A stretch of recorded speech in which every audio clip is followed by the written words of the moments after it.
Good morning, everyone. I am Nicole Alafanti from CURE, the Coalition for Understanding Racism Through Education. We are here in Larchmont, Mamaroneck, and our organization is a member of a new organization about a year old called the Mamaroneck Coalition for Affordable Housing. And I have with me three incredible people who are also on that coalition who are housing experts. And we want to continue to get into the nuances of this housing discussion and bring you some more tidbits, and we will continue to have this discussion because what we have seen through COVID and the flood and throughout the county really, but let's stay in Mamaroneck, is that there is definitely a need for affordable housing.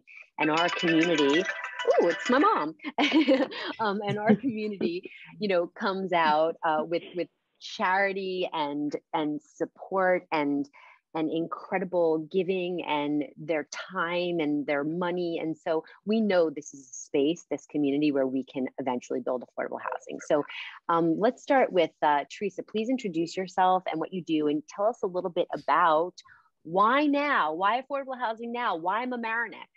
Well, thanks. I'm glad to be here with you ladies. Thank you. And I'm not sure about the expert title for affordable housing, but for me, this is definitely more than just it's actually a personal and a professional sort of passion of mine. I'm the community service coordinator for Washingtonville Housing Alliance. We're a small nonprofit affordable housing organization. We have 40 units in the Washingtonville area of Mamaroneck. And we've been looking to sort of increase our portfolio and build more affordable housing. Affordable housing, the need for it has been around for a long time. I think a lot of the background work supports that. Westchester County did a housing needs assessment that sort of gave you all the information that you need. I don't want to quote stats at this point, but I think there's been a lot of work and surveys done about the need for affordable housing.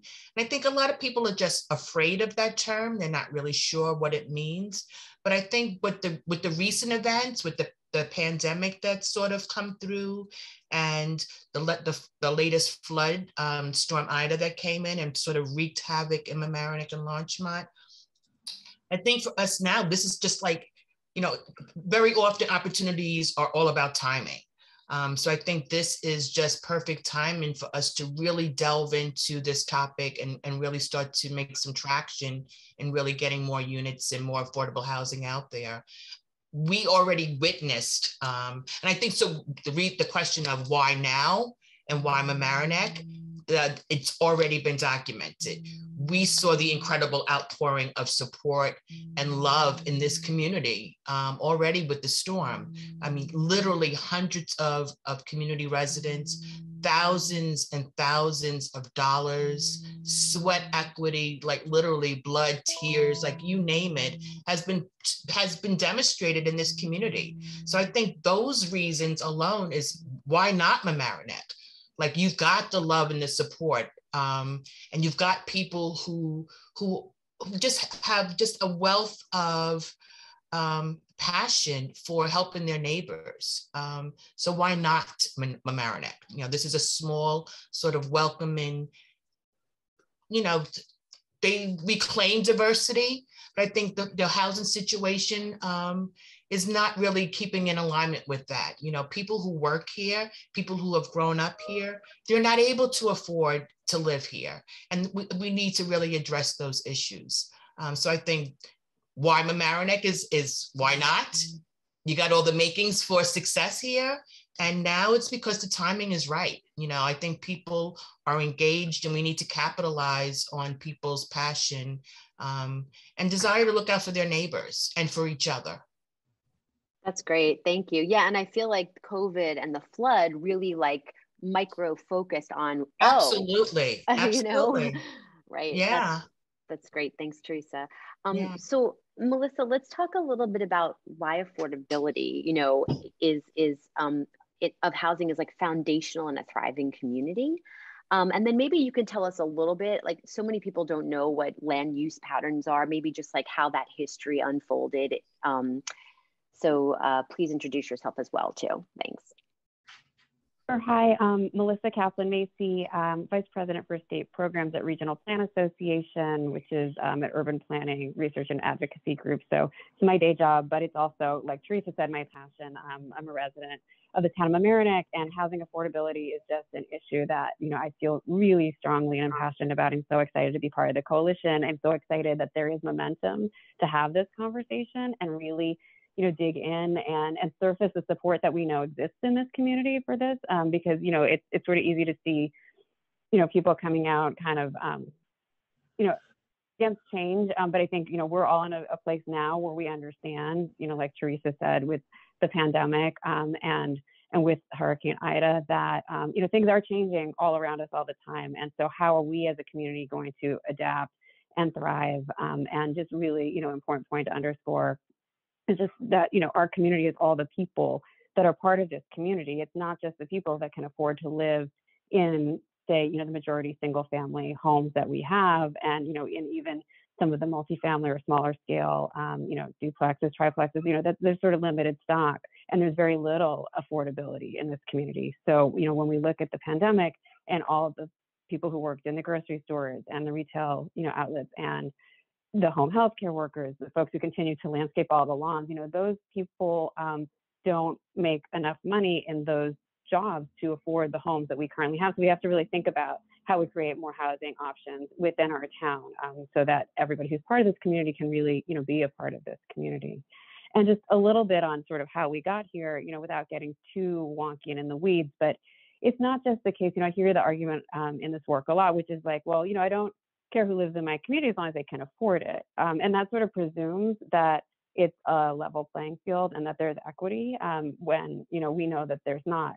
There, federal, state, local policies, going way back to the post-war period, that did not specifically prohibited Black and brown families from moving to the suburban homes in places like Mamaroneck and accumulating wealth over generations. So that opportunity was not available to a huge portion of people. And so, folks that have been able to accumulate that wealth and to, live in these very expensive single family homes, predominantly white people. And so really being intentional about public policy now, today, that looks at our land use patterns and creates more opportunity for more people with different types of housing, because we need a ladder of housing. We need to have duplex and triplexes. We need to have apartments. We need to have, the range of multifamily, near transit. We need to have opportunities for accessory dwelling units. We have so many single family lots.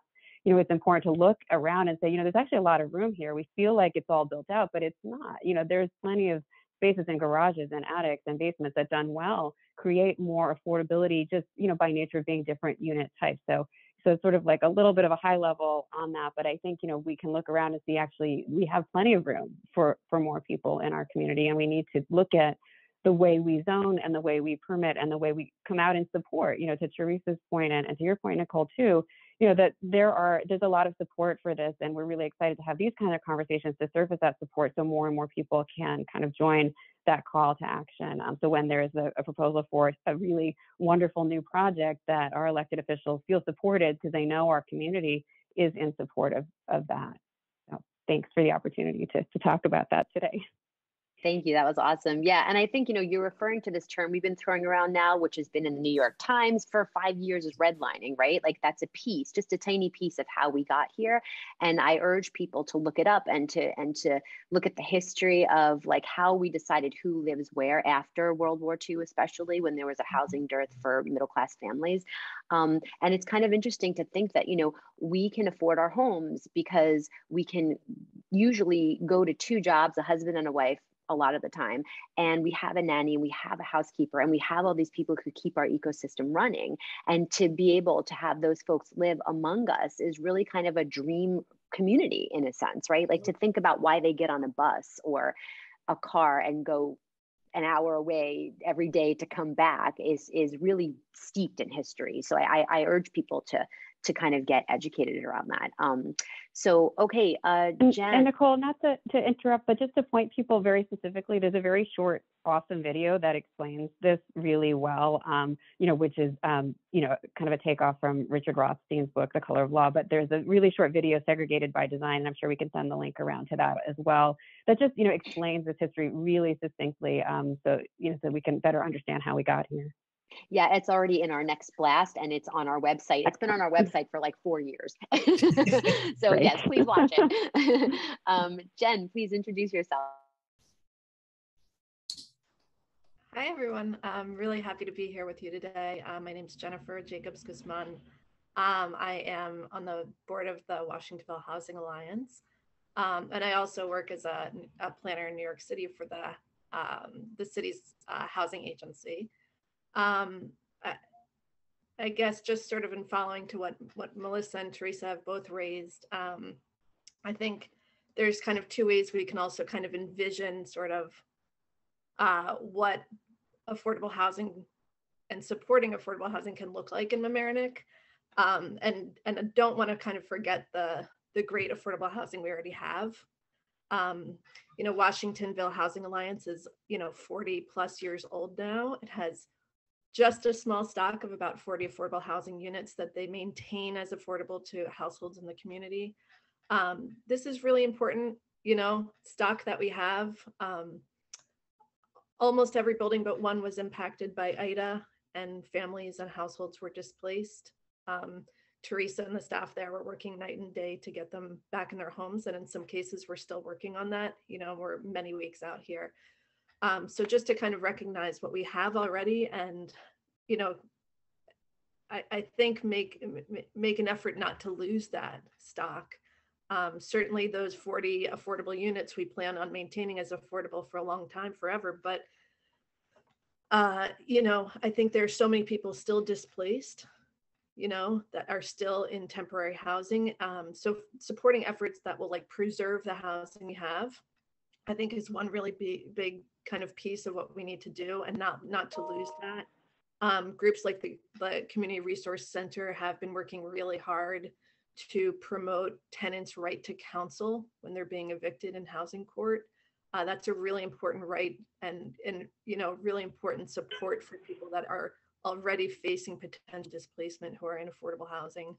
And then, one other, and then, beyond kind of really focusing on what can we do to maintain what we already have, I think we have to start thinking about how can we expand that stock. We just have such a limited stock. And like Melissa said, there's so many options and opportunities to kind of think creatively about how to have more of this in our community. And so a little bit too, in terms of what we envision, I think Mamaroneck can be envisioning a place where, new affordable housing options can exist. I think we need to kind of go out there with some, new opportunities and think about what can this do for us. A lot of people envision maybe decrepit, multi-story high rises that are big public housing developments crumbling down. That is not what affordable housing looks like today.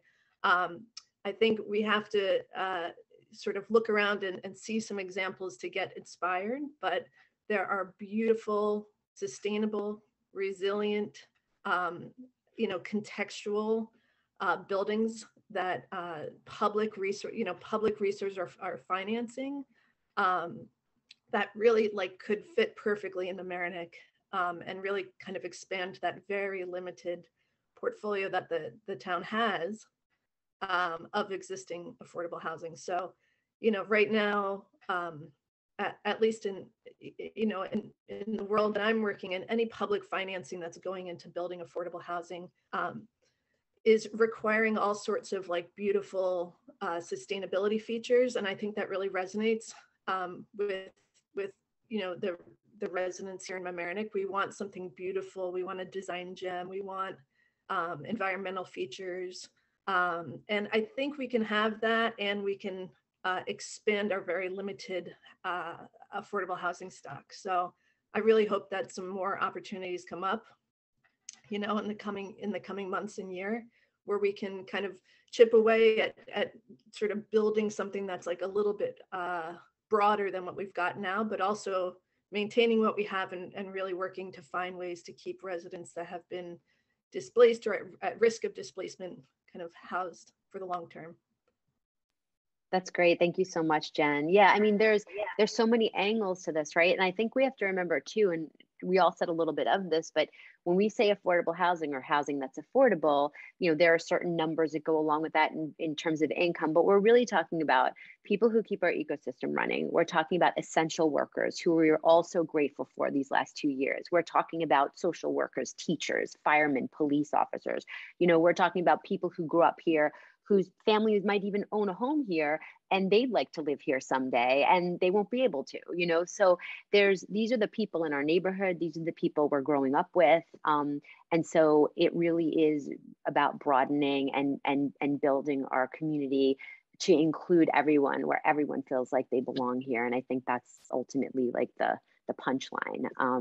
And there's a lot of stuff that goes behind it, but the more we learn, the more, like Melissa said, we can articulate to our municipal leaders what we want and get behind them when they have to go another level above them to ask for this type of community. So I really appreciate all of your time. This is the middle of a work day and here you are. So obviously you're passionate about this.